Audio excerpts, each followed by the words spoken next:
So I'm Kalina Makowiecki, and I am a postdoctoral research fellow at the Menzies Institute of Medical Research at the University of Tasmania in Hobart.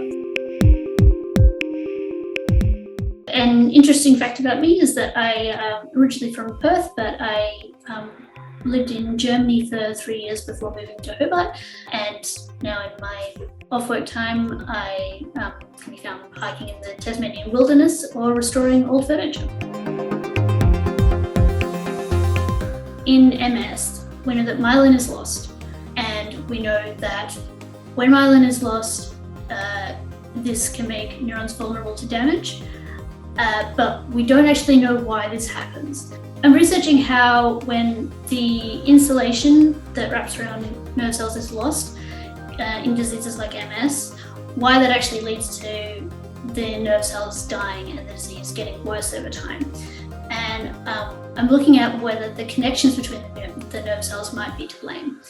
And I'm doing this so that we can potentially devise new treatments that'll stop the nerve cells from dying. The problem with multiple sclerosis is that the symptoms keep on getting worse over time, and that's directly related to the nerve cells dying. If we can find a way to intervene early before nerve cells actually start dying, then we can potentially halt the disease in its tracks and therefore stop the disease getting worse.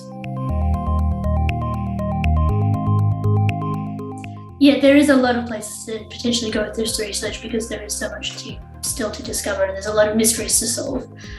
We've got tools to look at it, we've got some foundational knowledge, but then we've also got so much work to do to discover and get a more complete picture of what's going on. I really enjoy getting to solve really hard problems going from start to finish, and I also really enjoy working with students who are getting excited for the first time about research.